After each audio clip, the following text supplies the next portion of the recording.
E eu acho que uma coisa de empreender, vocês falam bastante sobre isso aqui no podcast, é essa resiliência, né?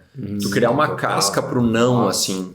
Eu lembro também de uma leitura de uma frase que me marcou muito, que a cada 10 nãos a gente leva um sim. Vamos atrás desses nãos logo, né? Sim. Porque quanto mais não eu estiver tomando, mais perto eu tô do meu sim. Então tu começa a criar esses projetos e tu vai sem medo, né, de jogar, assim. Então, depois eu fechei um endorsement com uma marca de cabos, né, que é a Santo Ângelo, que me patrocina até hoje.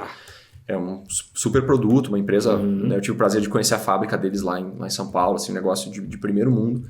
E uma das minhas contrapartidas foi, eu vou visitar as lojas, eu vou entender o posicionamento de vocês.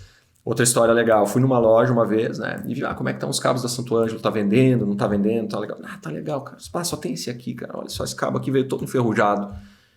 Não, deixa eu ver, né? Eu peguei assim, cabo Santo Ângelo, modelo vintage, né? Não era enferrujado o cabo. Ele era todo passado por um tratamento para ele ter aquele aspecto. Só que o vendedor na ponta não tinha essa visão.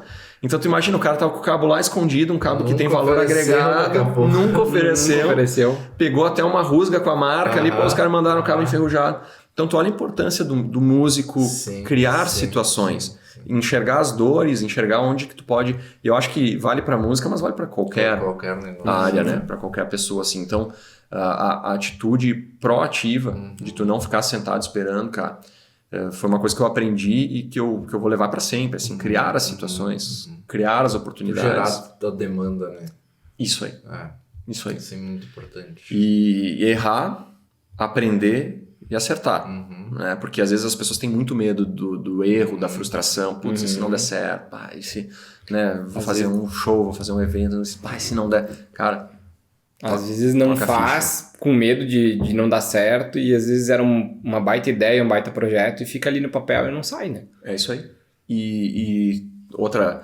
Tu vê que eu sou um cara que eu guardo muitas frases, assim, né? Porque sempre quando eu leio eu tento condensar aquilo de uma maneira que eu use, né? Não tô ali lendo à toa. Então, tem aquela frase que diz, nasceu pronto, nasceu tarde, né? Então, se tu ficar tentando trabalhar demais num projeto... Imagina 2 músicos, tá? Um que começa, ele tenta uma coisa aqui, tenta uma coisa ali, ele vai 10 anos pra frente, ele errou pra caramba. Mas imagina a casca que esse cara criou, né? O mindset, a visão. E agora um outro cara que ficou 10 anos trabalhando num super projeto. Quando ele chegar, né? E eu lembro, assim, até isso tem um exemplo prático.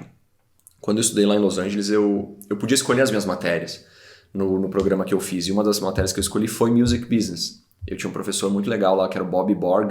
Ele chegou a ser baterista de uma banda americana chamada Warrant, que era uma banda de hard rock, assim, tal, com banda de gravadora, né, grande, assim. E aí ele falou que... Teve um ano que ele falou, cara, eu vou fazer um método de bateria. Isso é um super método, né? Um programa aqui, um curso...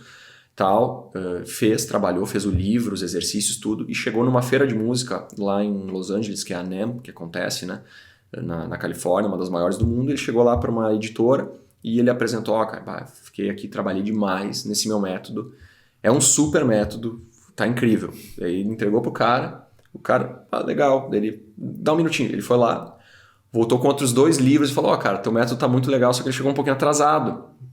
Eu já tenho 2 métodos que falam a mesma coisa. Puta merda, cara. Ele ficou trabalhando numa bolha. Sim. Né? Às vezes a gente tem isso de, tem uma super ideia. Cara, joga ideia. Joga, né? Conversa, testa, colhe feedback, faz com as pessoas, né? Sim. A gente tem muito isso lá na escola, assim. A gente ouve muitos professores, a gente faz reunião de feedback com alunos, a gente quer saber o que a galera tá pensando e a gente tá construindo um negócio para as pessoas, mas com elas, né?